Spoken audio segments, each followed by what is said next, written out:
출발 증시와이드 2부 순서 이어가겠습니다. KT 올레 IPTV로도 저희 출발 증시와이드 2부 함께 하실 수 있습니다. 자, 먼저 오늘 저희가 준비한 주요 내용들 소개해드립니다. 김동섭의 마켓포인트, 간밤에 뉴욕 증시가 FOMC 회의 이후 하락 마감했습니다. 자세한 미국의 4분기 GDP 경제 성장률에 대한 분석과 이 회의가 시사하는 점을 짚어보겠습니다. 또 이어서 경기 선행지수 상승 등 국내 경기에 대한 긍정적 전망이 나오고 있는데요. 이 분석도 함께합니다. 열두자 투자 전략에서는 교보증권 청담점의 최희용 대리가 제약 관련주에 대해서 긍정적 의견을 내줬습니다. 비중 확대 전략이 유효하다는데 제약업종의 전략 내용과 구체적인 종목에 대한 코멘트도 있습니다. 이슈 정복하기 대성투자자문 안종호 주식운용팀장과 함께 구글과 야후의 실적 발표 내용 분석하고요. 환율 전쟁 속의 여행업종의 향후 전망, 끝으로 12월 가계대출금리가 역대 최저라는데 이 내용도 분석합니다. 네, 항상 이 시간쯤이면 일부 순서 때보다 거래소의 낙폭이 커져가는 것 같습니다. 요 며칠째 계속 그러는 것 같은데요. 지금도 현재 7포인트 넘게 빠지면서 1956선까지 밀렸습니다.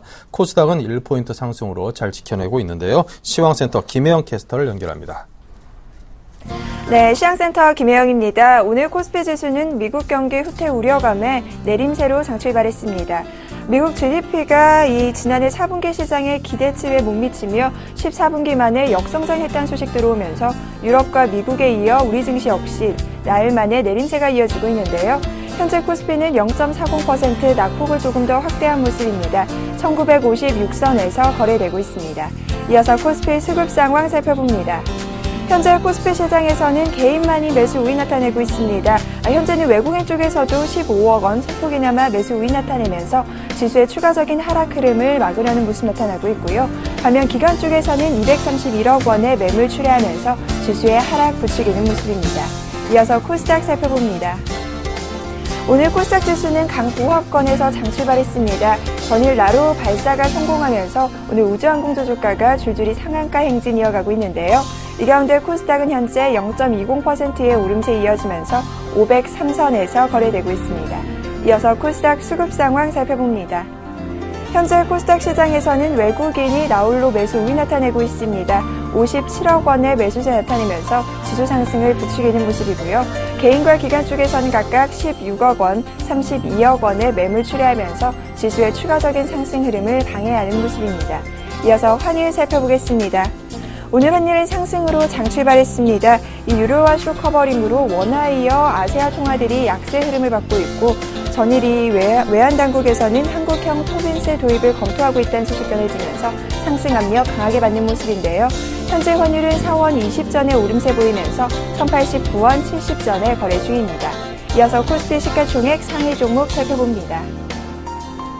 대장주인 삼성전자 오늘은 1%대의 내림세 이어지고 있습니다. 142만 4천 원에 거래 중인 모습이고요. 현대차가 이 원화 강세 우려감이 누그러지자 오늘 반등에 나섰습니다. 0.90%의 오름세, 이어서 현대모비스 역시 0.74%대의 오름세 이어지는 모습이고요.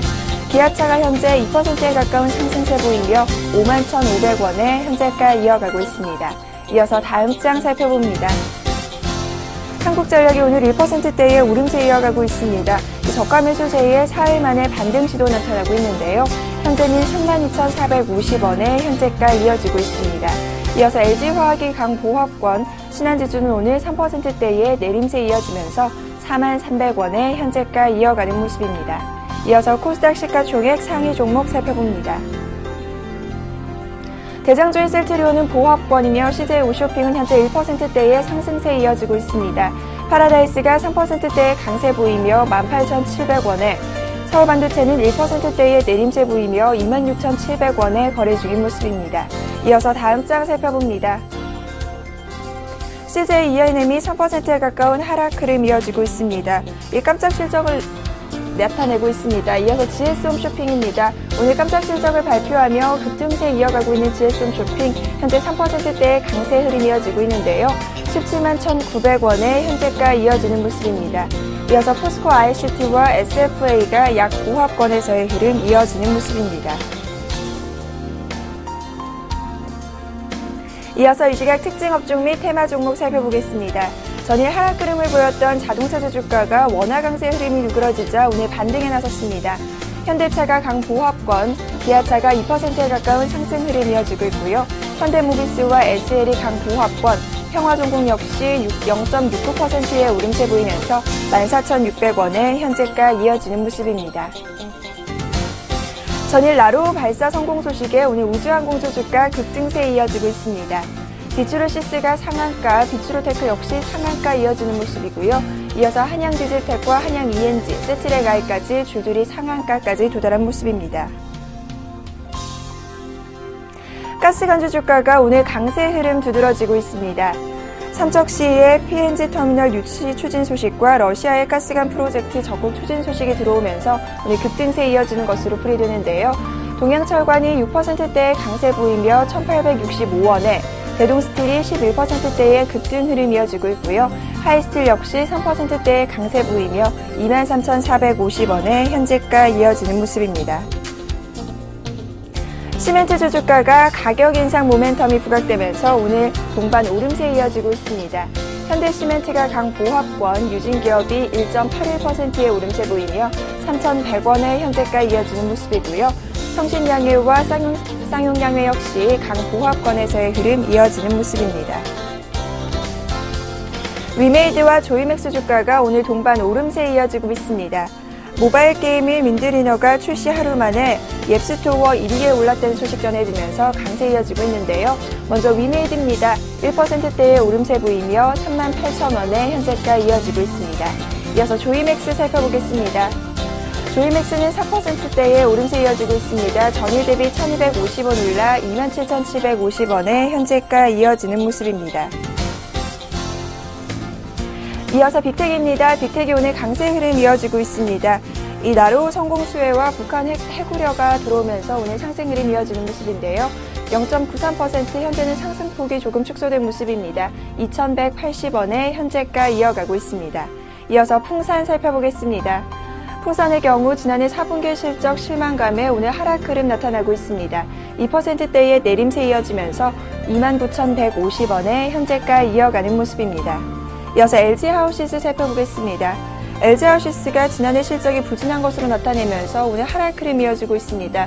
현재는 하락폭 조금 더 확대하면서 3.54%의 내림세 보여 73,500원에 현재가 이어가는 모습입니다. 지금까지 시황센터 김혜영이었습니다.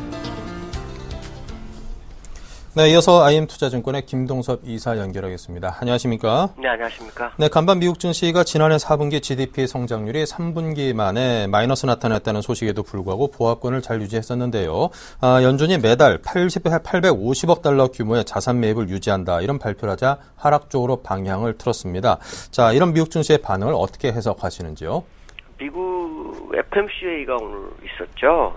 종료가 됐는데 그 결과를 보면 실업률 6.5%, 그다음 인플레이션 2.5% 이상 되지 않는 한은 현재 양적 완화를 지속하겠다, 또 금리 동결하겠다, 이런 얘기를 했거든요. 근데 이제 내용을 보면 현재 미국이 성장이 정체돼 있다라는 식으로 언급을 했습니다. 그 내용이 아마도 4분기 GDP 결과에 따라서 아마 그 영향을 준 것이 아닌가 이렇게 보는데요. 3분기 때 미국 GDP가 3.1% 정도 성장을 했었고요. 4분기 때 마이너스 0.1%가 됐습니다. 시장 예상치가 1.1%였는데 거기에 비해서 상당히 많이 빠진 상황이 됐죠. 거기에는 이제 정부의 국방비 지출하고 기업들의 재고 투자가 급감한 탓인데요. 이 정부의 그 국방비 지출이 22% 정도가 줄었습니다. 그래서 단기적인 재정 지출 감축 합의에 따른 그 결과라고 하지만 이것으로 인해서 성장률의 2%포인트를 줄여주는 상황이 돼버렸고, 그러는 해서 마이너스로 갔죠. 그나마 다행인 것은 이제 민간 소비나 기업 투자가 예상 밖의 호조를 보여서 안정적인 성장이 지속되고 있는 그런 상황이다라고 봐야 될 것 같습니다. 어쨌든 GDP 성장률은 작년 4분기는 좋지 않았지만 이걸 일회성으로 시장에는 해석하고 있고, 거기에 발맞춰서 연준도 역시 지금 현재 진행하고 있는 경제정책을 유지하겠다라고 했기 때문에 시장은 큰 문제가 없는 그런 상황이죠. 그러나 일단은 시장이 약간 좀 어려울 수 있다는 그런 상황을 좀 나타냈고요. 그래도 다우가 거래량 없이 소폭 조정을 줬기 때문에 크게 두려워할 사항은 아니지 않느냐, 이렇게 판단하고 있습니다. 네. 자, 그리고 또 유로화가 강세를 이어가고 있습니다. 달러화 대비 유로화가 13개월 만에 처음으로 1.35달러를 돌파했다고요? 유로화가 항상 그 중요한 분기점의 지수가 1.32달러 정도 됐었거든요. 근데 거기 넘어섰는데 이게 랠리가 지속되는 것이 이제 13개월 만에 달러 대비 환율의 최고치가 지금 된 거거든요. 그 이유를 본다면 이제 유로존에 대한 우려감이 완화됐다라는 내용이 상당히 좀 컸고요. 그 다음에 그 지난번에 유로존이 위기를 왔을 때 유로존에 많은 자금이 그 외부로 좀 나갔습니다. 그랬다가 지금 이제 유로존이 안정이 되니까 다시 그 외부로 나가는 통화를 다시 유로화로 환전해서 들어가는 과정 속에서 유로화가 좀 올라가고 있는 상황이고요. 엔화로 대비해서는 2년 8개월 만에 최고치를 기록하고 있는데 아마도 유로존이 신뢰를 좀 얻어가는 경기가 좀 살아나는 그런 과정이 아닌가라는 생각을 해볼 수 있게 하고요. 그러한 모습들이 유로화 가치에 영향을 미치는 것이 아닌가 이렇게 판단하고 있습니다. 네, 자 끝으로 지난해 12월 광공업 생산이 전월 대비 4개월째 증가하고 경기 선행지수도 호전되면서 이제 경기 바닥론에 대한 기대감이 어느 때보다 커지고 있습니다. 어떻게 예상하시는지요? 지금 경기는 작년 3분기 때부터 바닥이 추세했다라는 얘기가 꽤 있거든요. 그 얘기 있는데 실제 주택시장이라든가 우리나라 주택시장은 전 세계에서 완전히 왕따당하는 분위기입니다. 주식시장도 역시 마찬가지고요. 그런 걸 봤을 때는 사실 통계치가 100% 믿을 건지는 좀 봐야 되겠지만 어쨌든 12월 광공업 생산이 4개월 연속으로 증가하고 있다는 거, 또 경기선행지나 동행지수가 동반으로 상승하고 있는 거 상당히 중요하게 좀 바라보는 것 같습니다. 그렇지만 이제 몇 가지 정도는 다시 더 해결을 해야 된다고 판단하는 부분이 있는데요. 그러기 위해서는 이제 미국이나 중국의 경기 지표가 좀 호전되는, 지금 보시면 GDP가 갑자기 4분기에 마이너스로 확 돌아버렸으면 이거 상당히 부담스럽죠. 이런 게 이제 살아나야 되고, 그다음에 유럽이 지금 돈이 많이 들어가고 있지만 아무래도 경기 신뢰지수나 이런 것들이 좀 개선되는 과정 속에서 제접 지표라든가 PPI 같은 종목들, PPI 같은 지표들이 좀 괜찮아지는지 확인하셔야 될 것 같고요. 그다음에 이제 우리나라 정부에서 이제 재정 지출을, 재정 투입을 얼마나 좀 강하게 하느냐, 여기에 좀 관심을 좀 가지셔야 될 것 같고, 또 우리나라 주택 지표나 이런 것들도 상당히 중요하지만 주가라든가 이런 걸 좀 회복시키기 위해서 한국형 토빈세를 도입해서 시장에 좀 환율 방어도 해주는 모습이 나타나야 되지 않느냐 이렇게 판단하고 있고요. 경기는 아마 회복 가능성을 좀 열어두고 보시는 것도 나쁘지 않을 거다라고 판단하고 있습니다. 네, 자 지금까지 IM투자증권의 김동섭 이사와 함께했습니다. 감사합니다. 네, 감사합니다. 네, 이어서 오늘 외국인과 기관 개인들 어떤 흐름을 보여주고 있을지 궁금합니다. 신한 PWM 압구정센터의 박재민 PB팀장 연결합니다. 안녕하세요. 네, 안녕하세요. 네, 먼저 시장의 흐름과 주체별 수급 상황 정리해 주십시오. 네, 최근 들어서 거의 2주 연속으로 수급이 좋지 않은 모습을 계속 보이고 있습니다. 기관이 이번 주 수요일까지 어제까지 많이 사는 모습을 보여줬었는데요. 결국엔 연기금이 1월달 지수 방어를 거의 다 했다고 보시면 되겠습니다. 전체 기관이 8천억을 샀는데 연기금이 어제까지 7,900억을 샀거든요. 연기금 말고는 다른 세력은 다 팔았다고 보시면 되고요. 보험 세력이 좀 일부 연기금과 같이 동행해서 샀는데 연기금이 보험에 같이 물량을 줘서 1조 원 가까이 외국인 물량 중에 반을 개인과 나눠서 이렇게 샀다 생각을 하시면 될 것 같습니다. 제가 어제 말씀드렸지만 투신권에 대한 수급을 믿지 말라고 말씀드렸는데요. 역시 투신권은 오래 가지 않습니다. 오늘 오후 들어서 월말 윈도드레싱에 사실 들어올지는 좀 지켜봐야 될 상황인데요. 일단 기관 투신 120억을 팔고 있고요. 보험업종 22억, 금융투자 19억, 은행업종 19억. 그래서 어제까지 이번 주 3거래일 동안 빠지는데 계속 기금과 같이 사면서 받쳐줬던 기관이 오늘 먼저 팔고 있고요. 외국인은 비차익으로 사면서 차익으로 팔고 있는 그런 모습. 근데 어저께도 시장에서 외국인이 전체 시장에서 매도를 했는데요. 그 매도 규모가 작았던 거는 삼성전자를 어저께 사지 않았습니까? 외국인이. 오랜만에 샀는데요. 그 삼성전자를 7만 5천 주 정도 샀습니다. 그러면 금액으로 한 1,000억 정도니까 전체 거래 시장에서 사실 지금 삼성전자를 산 물량, 나머지를 팔고 삼성전자 샀다 이렇게 좀 해석을 하면 될 것 같은데, 오늘도 약간 창구로 봐서는 외국인이 일단 어제보다는 아니지만 들어오는 모습을 보이고 있습니다. 이게 왜 그러냐면요. 어제도 말씀드렸지만 최근에 삼성전자가 빠진 게 단순히 현물의 매도를 직접적으로 하는 게 아니라 공매도를 했다가 많이 빠진 데에 15만 원 가까이 고점에서 빠지면은 거기서 선물을 많이 빠지면 한매수 하듯이 청산 작업을 하듯이 공매도에 대한 청산을 한매수를 하면서 이익 실현을 한 번씩 해주고 또다시 팔고 그런 모습을 삼성전자를 선물과 같이 맞물리면서 전략적으로 한다고 이렇게 말씀을 드리면 아마 이해가 갈 것 같습니다. 외국인들이 삼성전자를 이 가격이면 좋아서 산다. 이게 아니라 전략적으로 농축 전략이라고 하는데요. 그런 전략을 공매도 아니면 주식 선물 매도 그런 전략과 함께 같이 쓰고 있는 게 지금 시장의 어떤 수급 상황이다. 이렇게 보시면 될 것 같습니다. 외국인은 아마 지금 이제 조금 있으면 순매도로 전환을 할 거고요. 어제랑 똑같습니다. 어제도 아침에 순매수에서 순매도로 전환하지 않았습니까? 오늘 개인이 200억 정도 거래소에서 사고 있는데 큰 금액은 아니고요. 오늘 개인이 어떤 거 삽니까? 금융업종 사죠? 160억. 토빈세 이런 거 한국형 토빈세 아침에 소식 나오고 사실 지금 금융업종들이 제가 원래 그 토빈세가 나오기 전에 실적들이 아직 발표 안 했는데요.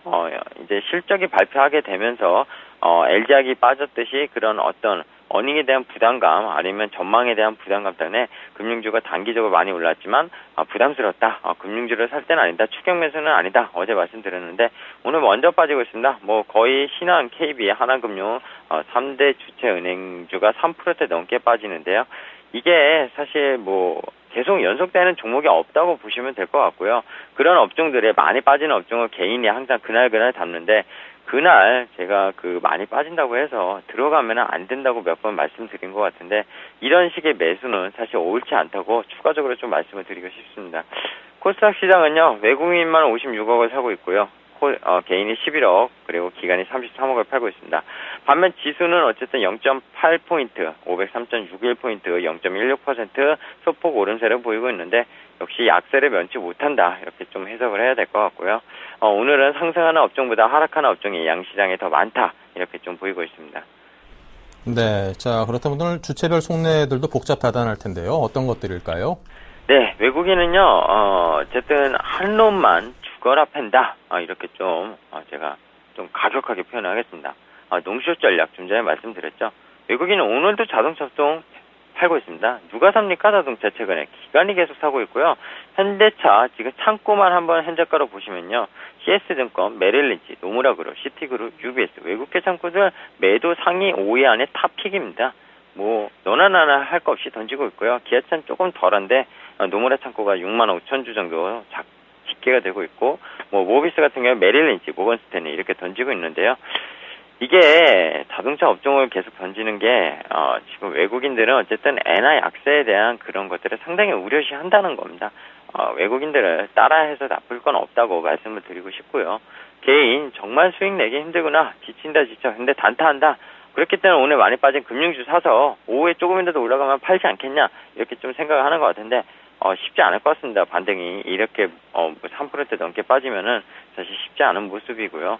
하루하루 이렇게 순환매로 장이 돌아가기 때문에 그런 식으로 좀 접근은 사실 리스크를 많이 가져가기 때문에 매매를 그렇게 좀 안 하셨으면 좋겠다 말씀드리고 싶습니다.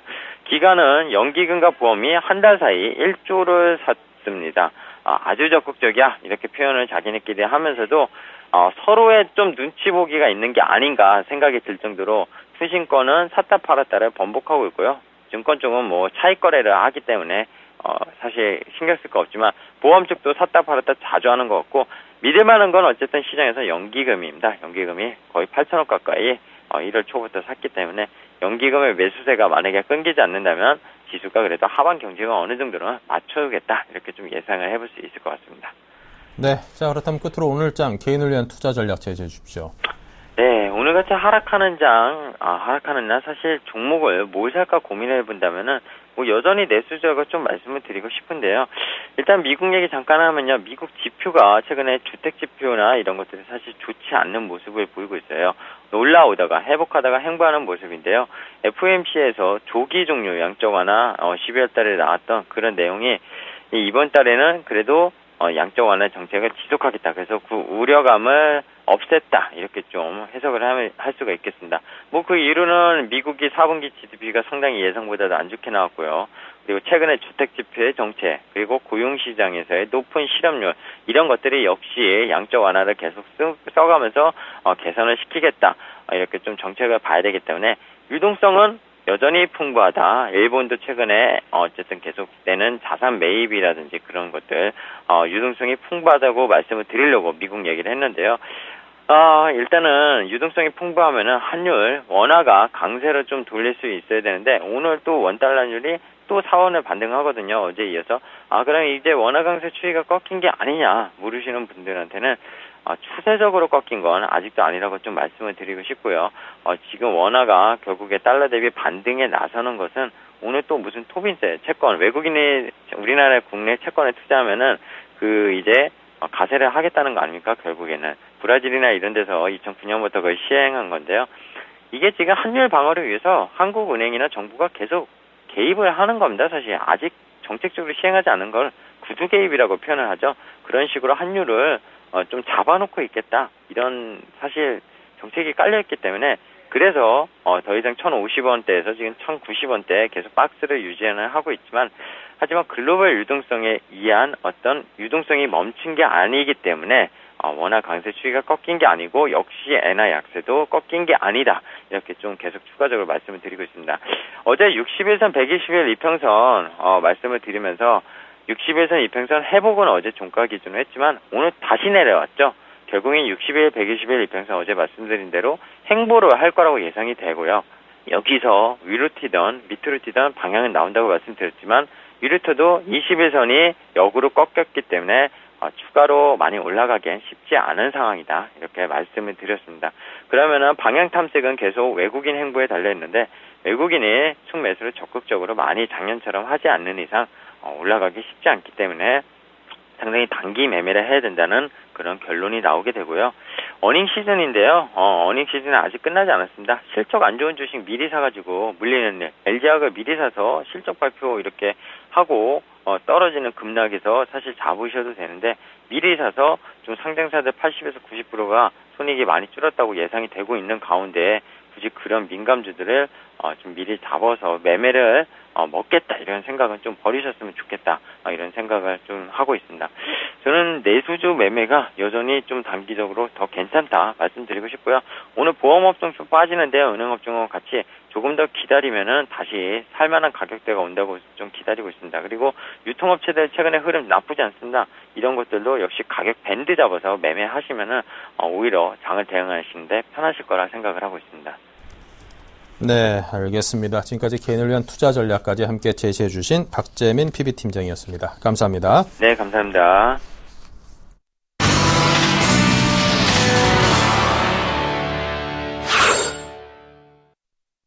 네, 계속해서 전문가들의 12자 투자 전략을 듣겠습니다.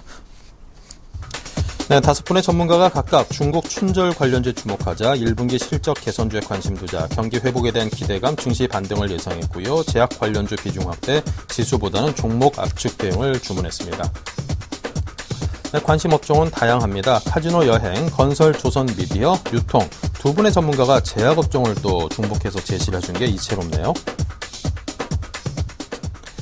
네, 오늘은 교보증권 청담점의 최희용 대리입니다. 안녕하세요. 네, 안녕하세요. 네, 시황부터 살펴주십시오. 네, 거래소 코스닥 모두 1월달 들어서 굉장히 어려워진 모습입니다. 거래량도 확 줄었고 전체적으로 수급이 좋지 않기 때문에 많이 답답함을 느끼셨을 것 같습니다. 네, 최근 거래소는 뱅가드 펀드 매도와 원화 강세, 그리고 북한 핵실험 리스크 등 이런 세 가지 악재로 계속해서 수급이 꼬여있는 그런 모습이라고 설명할 수가 있겠고요.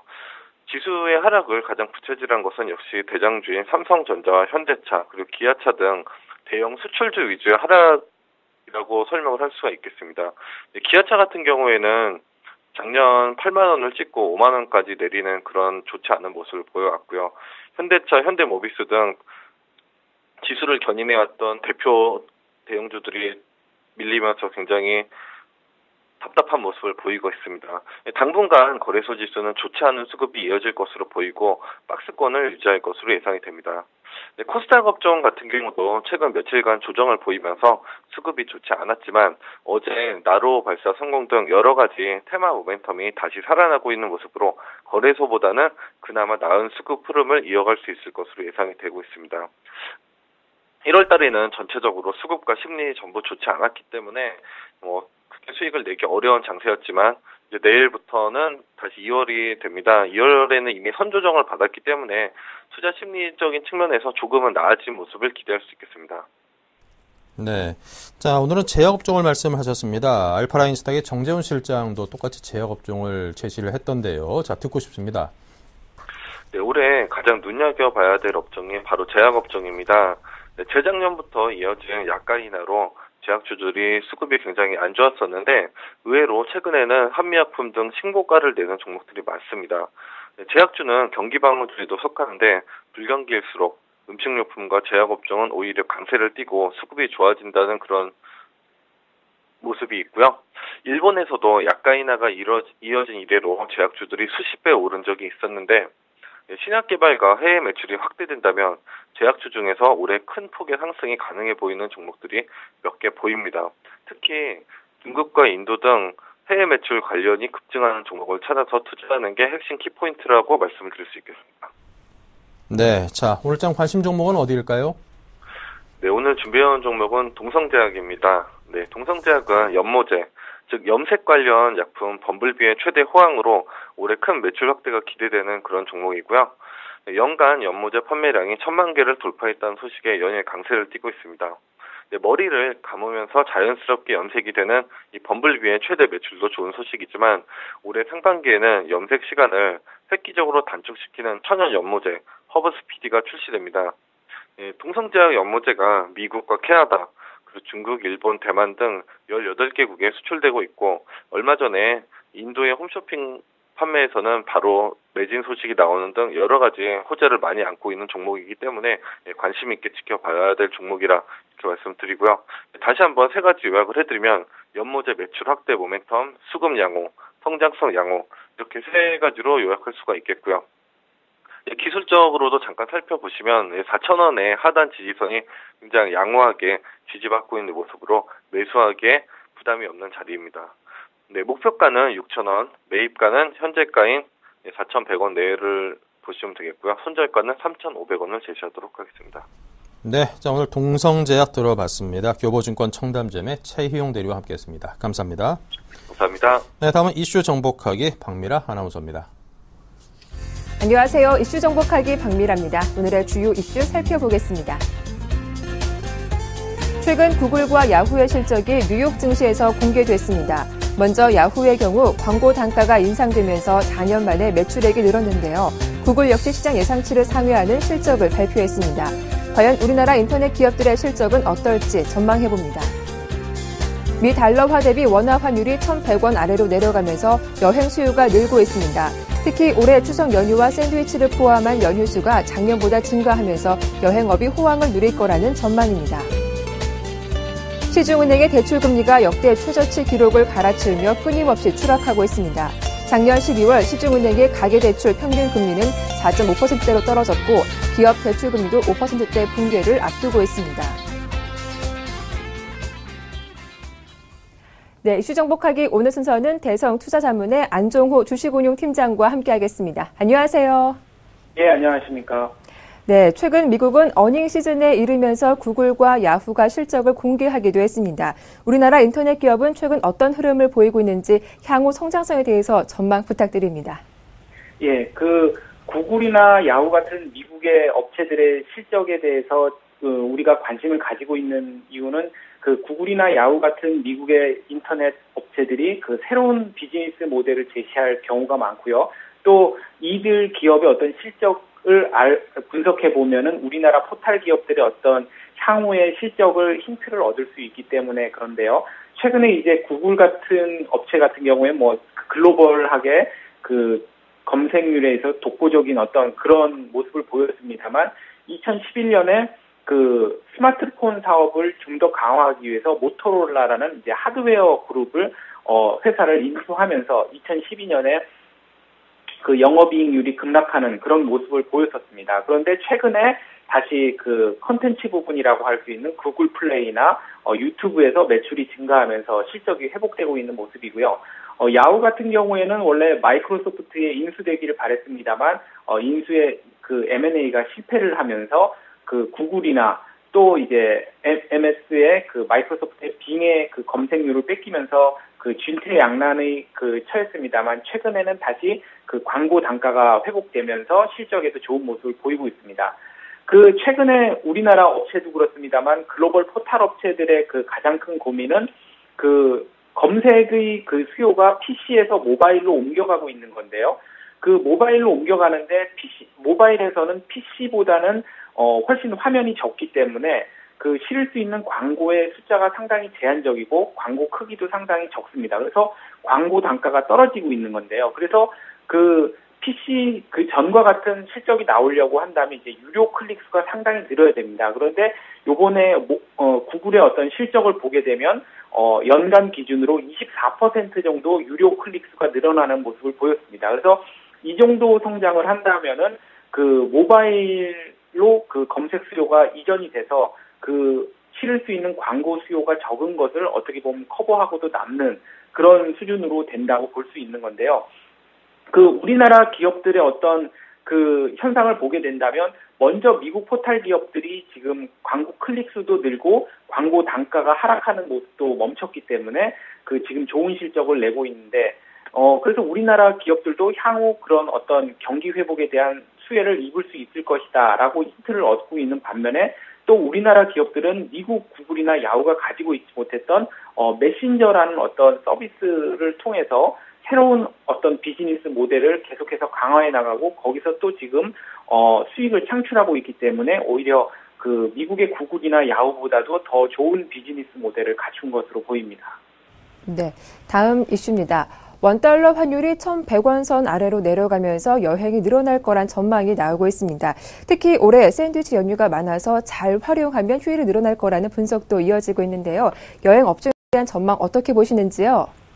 예, 최근에 이제 환율 이야기로 신문이 도배되다시피 하고 있습니다. 그 경제면의 환율이 이제 그렇게 중요한 이야기가 됐는데요. 그 여행업에 있어서도 환율은 굉장히 수요에 대한 민감한 요인입니다. 그래서 요즘같이 이제 환율이 하락을 하게 된다면은 아무래도 그 여행객들은 해외여행에 대한 수요가 자극이 되는데요. 그 여행사에 내는 그 돈이 내려갈 뿐만이 아니라 또 해외에서 그 현지에서 쓰게 되는 어떤 비용들도 낮아지기 때문에 이제 매력적으로 변하는 것 같습니다. 요 며칠 이제 원달러 환율이 반등을 하고 있습니다만 최근에 그 추세는 원화 강세가 계속해서 이어질 것으로 보고 있는 것이 이제 업계의 그 전망입니다. 그래서 통상 그 올해는 한 1,000원, 1,060원 수준에서 계속 머무르지 않을까, 평균 환율이 그렇게 되지 않을까 싶어서요.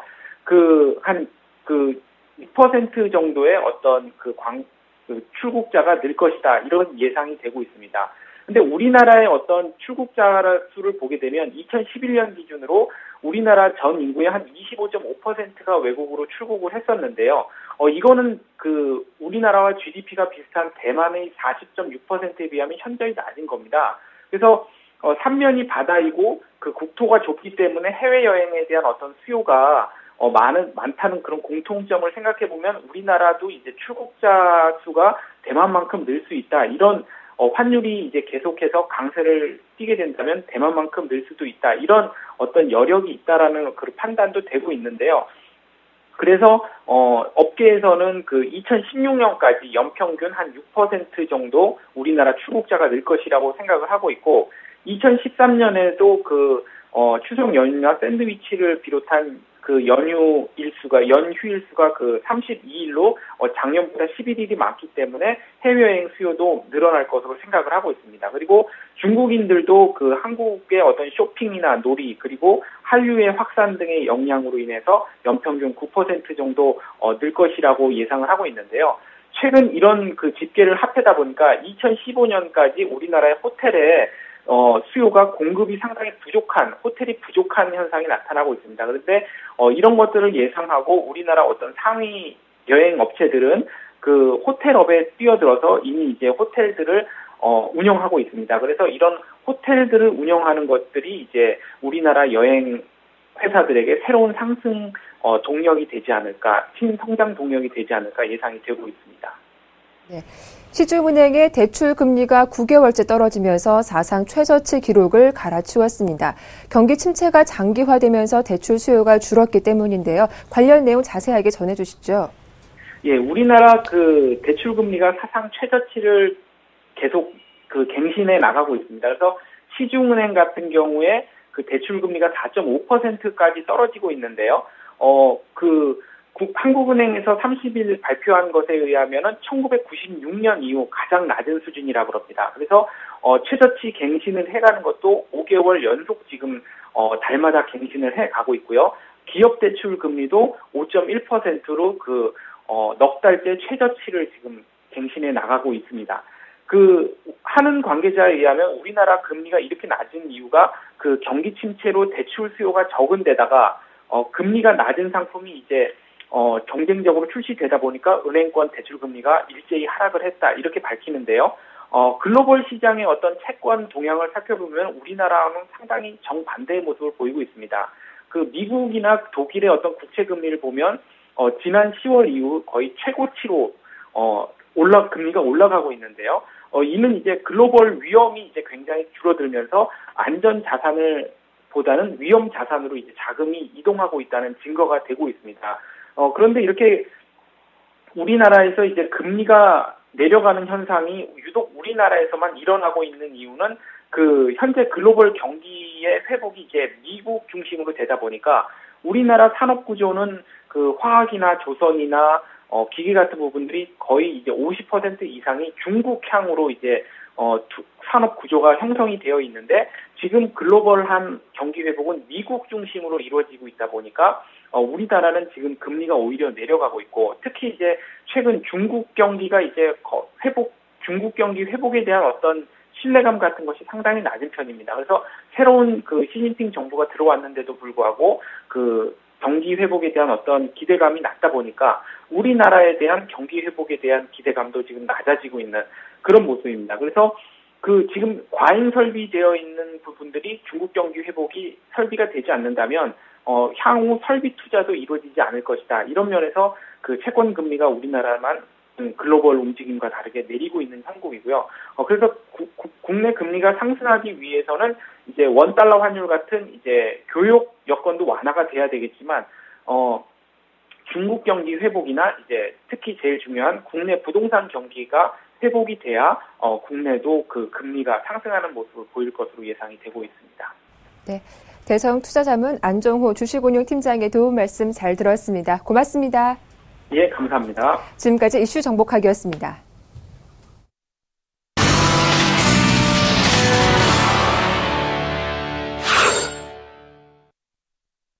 네, 리딩 투자증권의 우성재 팀장 연결하겠습니다. 안녕하십니까? 네, 안녕하세요. 네, 중국은 현재 어떻습니까? 예, 오늘 상하이 종합주가지수 전일도 강세 움직임을 보이면서 시장에서의 매수가 유입되는 모습이었는데요. 오늘 같은 경우 2383.75포인트, 0.05% 상승하는 모습을 보이면서 시장에서의 간망세가 좀 나타나고 있는 모습을 보이고 있습니다. 최근 4거래일 연속 상승세를 이끌어 나가는 모습을 보이면서 시장에서의 매수에 이어져 나가는 모습이지만 결국 2400선을 돌파할 수 있을지 여부 좀 지켜보셔야 될 것 같습니다. 어제 발표 있었던 닐슨에 대한 조사기관에서 소비자 신뢰지수 108을 기록할 것으로 전망하고 있는 모습을 보이고 있는데요. 직전 분기 대비 2포인트 상승하는 모습을 보이면서 시장에서의 계속적인 기대감은 좀 나타나고 있다고 보시면 좋을 것 같습니다. 지금 올해 철도 차량 투자에 대해서 1170억 위안을 투자할 것으로 전망이 되면서 철도 업종에 대한 기대감들이 커지고 있는 모습을 보이면서 철도 관련 업종에 매수세가 좀 유입되고 있는 모습을 보이고 있는데요.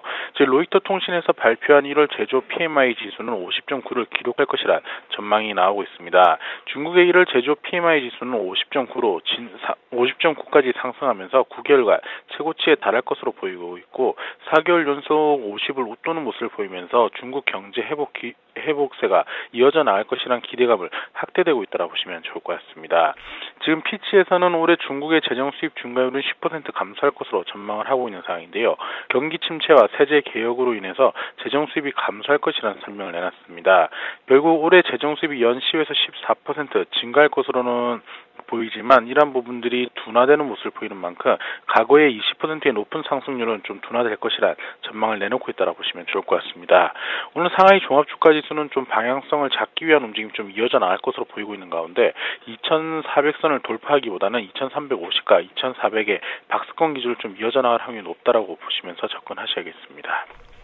네, 자 지금까지 중국 정리해봤습니다. 리딩 투자증권의 우성재 팀장이었습니다. 감사합니다. 네, 고맙습니다.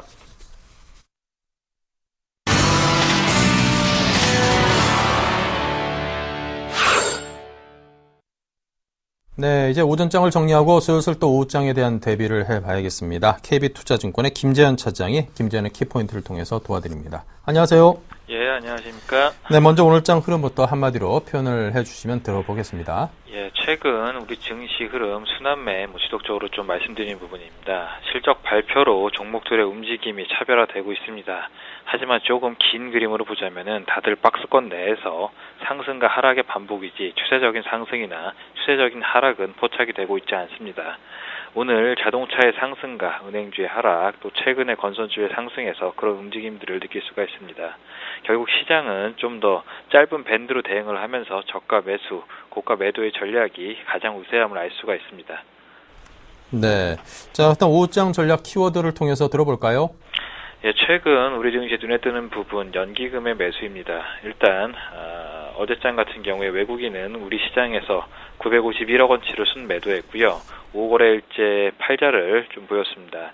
하지만 기간 같은 경우에는 1662억 원치를 순매수하면서 코스피 지수를 0.43% 끌어올렸습니다.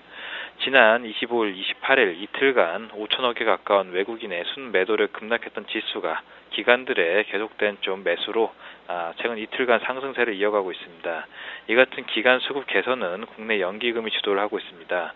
올 들어서 30일까지 외국인 같은 경우에는 1조 8,186억 원으로 순매도했지만 연기금은 같은 기간에 7,931억 원, 보험은 3,470억 원을 순매수하면서 지수 조정을 방어를 했습니다. 일단 연기금이 매수하는 지수대가 예전보다 올라갔다는 분석이 나오고 있습니다. 예전 같은 경우에는 박스권 하단에서 주식을 사들이고요. 상단부에 오르면 파는 투자를 보였습니다. 연기금이 근데 지금 1950 이상에서 매수가 들어온다는 부분은 매수 지수대를 높였다는 얘기입니다. 일단 2011년도 8월부터 작년 말까지 박스권 장세에서 지수대별 연기금의 하루 순 매수액을 보면은 1950 이하일 경우에는 최소 331억 원치를 샀습니다. 또 1950 이상에서는 하루 평균 매수액이 51억 원에 불과했습니다. 이 지수대가 과거 박스권 상단이었기 때문인데요. 하지만 올해 들어서 연기금 같은 경우에는 하루에 378억 원 이상의 주식을 순매수하고 있습니다. 올해는 딱 2거래를 빼고 코스피가 1950 이상이었습니다. 과거에 1950 이상에서는 연기금의 매수세가 약해졌지만 올해 들어서 좀 달라졌다는 얘기입니다. 이후로는 저금리가 장기화되면서 채권으로 수익을 내기 힘들 것이라는 판단에 주식 매수세를 좀 강화하는 것으로 판단이 되고 있습니다. 또 한 가지 요인으로는 글로벌 평균 대비 하락률이 높은 국내 증시, 외인들이 파는 물량을 연기금의 매수로 지수를 좀 방어를 하고 있고요. 결국에는 외인은 말씀드린 바와 같이 환율의 악재, 또 뱅가드 악재로 인해서 지속적으로 좀 매도를 보일 가능성이 있고 그때마다 연기금의 매수로 지수는 현재권에서 아마 박스권 장세가 이어질 가능성이 굉장히 높아 보이겠습니다. 그렇기 때문에 앞서 말씀드린 바와 같이 순환매를 좀 염두에 두시고요. 짧은 매매로 대응을 하셔야겠습니다. 두 번째로 제가 지속적으로 중국 춘절 관련해서 말씀을 여러 번 드렸습니다. 또 한 가지 좀 증시에서 안전하게 수익을 올릴 수 있는 테마가 하나 올라오고 있어가지고 말씀드리고자 하는데요. 최근에 미디어주들의 상승이 좀 돋보이고 있습니다. 일단 CJ ENM, SBS, SKT 스카이라이프 등 미디어 종목이 최근에 좀 많이 올라오고 있습니다. 매출이 견조한 내수 소비주의인데다가 올해의 실적 개선 기대감이 높아졌기 때문인데요. CJ ENM은 일단 30일 기준으로 0.3% 상승한 33,850원에 장을 마쳤습니다. 일단 지난달 21일 주가 25,300원과 비교하면은 한 달 사이에 약 한 33.8% 정도 올랐습니다. 일단 정부의 엄격한 규제와 작은 규모의 내수시장 때문에 성장의 발목이 잡혀있다고 예상했는데요. 일단 최근 규제 완화로 시장 저변 확대로 매출이 늘고 있고 이익률이 올라갈 것으로 예상이 되고 있습니다. 또 다들 잘 아시는 SBS 같은 종목은 이날 47,000원으로 2.51% 올랐습니다. 지난달 14일 36,150원에 비해서 이 역시도 한 30% 이상 상승을 했습니다. 방송 광고 시장은 지난해하고 비슷하겠지만 민영 광고 대행사인 미디어 크리에이트의 영업 정상화와 또 케이블 방송 재정송료 등이 매출이 늘어나고 있고요. 비용 지출은 좀 줄어들어서 영업 이익이 개선될 것으로 예상이 되면서 최근에 굉장히 급등을 하고 있습니다. 또 위성 방송업체 KT 스카이라이프 같은 경우에도 지난해 4분기 매출과 영업이익이 각각 전년 동기 대비 34.9%, 59.3% 증가하면서 일단 굉장히 좀 좋은 흐름을 보이고 있습니다. 실제적으로 추가적인 장기 추세는 장담할 수 없는 상황이지만 일단 현재 대부분의 종목들의 실적이 좋지 않고요. 또 뭐 환율의 악재, 또 외인들의 매도 악재에 노출되어 있는 상황에서 마땅히 투자처를 찾지 못하는 자금들 당분간 이쪽으로 좀 비교적 안정적인 투자를 위해서 몰릴 수 있음을 염두에 두시고요. 장중에 저점을 잡아서 매수를 한번 해보신다면은 상대적으로 다른 종목 대비 우월한 수익률이 좀 기대가 되고 있습니다. 네, 자, 오늘장 종목에 대해서 듣겠습니다. 예, 일단 대형주들 그동안에 좀 너무 소개를 안 해드려가지고요. 오늘은 대형주 한번 준비를 해봤습니다. SK 하이닉스고요. 대형주 중에서 그래도 실적 기대감이 가장 살아있는 종목이라고 예상이 됩니다. 일단 현재 실적은 시장 기대치엔 좀 부족하지만 올해 1분기 실적 개선에 좀 기대감을 걸고 있습니다. 일단 4분기 실적을 보면요. 매출액은 2.7조 원. 전분기 대비, 전년 대비 4% 정도 성장을 했습니다. 영업이익 같은 경우는 550억 원 흑자 전환을 했고요. 컨센서스 대비는 소폭 하회를 했습니다. 하지만 성과급 지급을 감안한다면은 실질적으로는 예상 수준의 실적이 나왔다고 예상이 되고요. 이번 1분기와 2분기 영업이익이 각각 1,500억 원, 2,953억 원으로 지속적으로 좀 개선을 할 것이라고 판단이 되고 있습니다. 두 번째로 1분기에는 실적 개선이 좀 이뤄질 거라고 말씀드렸는데요. 가장 큰 포인트로는 PC DRAM 고정 가격의 상승에서 1분기 실적 개선이 이뤄질 것으로 예상이 되고 있습니다. 지속적인 모바일 DRAM 비중 확대로 PC DRAM 수급이 타이트한 상황이 지금 지속이 되고 있고요. 또 2분기 같은 경우에는 중저가 스마트폰 확대로 인해 중국의 MCP 수요가 증가를 하면서 실적 견인을 할 것으로 예상이 되고 있습니다. 결론적으로 1분기 중에는 D램의 본격적인 턴어라운드가 2분기에는 랜드 매출이 올해 성장을 좀 견인할 것으로 예상이 됩니다. 올 하반기 모바일 수요 성장에 따른 지속적인 구조 변화가 효과적으로 좀 실적에 나타날 것으로 예상이 되고 있고요. 일단 지금 차트상 저점이 좀 위치를 했습니다. 이 정도 부분이라면은 여기가 한 근 2달간 사이에 저점을 형성했던 부분이기 때문에 매수가 가능해 보이겠고요. 짧은 밴드로는 지금 정도 매수하셔가지고 27,000원 좀 매도도 가능해 보이겠는데 일단 매수가는 24,000원, 목표가는 28,200원, 손절가는 21,300원 제시해드리겠습니다. 네. 자, 오늘은 SK 하이닉스에 대해 들었습니다. 목표가 28,200원, 손절가 21,300원을 제시해 주신 KB투자증권의 김재현 차장이었습니다. 감사합니다. 감사합니다. 네, 잠시 후 11시부터는 종목에 대한 상담이 이루어집니다. 여러분이 개별 종목에 대해서 궁금하신 점이 있다면 013-3366-0110으로 무료 문자 또는 02-3153-2610번으로 전화 상담 신청하실 수 있습니다. 많은 활용 부탁드리고요. 오늘 출발 증시와이드 1, 2부 여기서 모두 마칩니다. 감사합니다.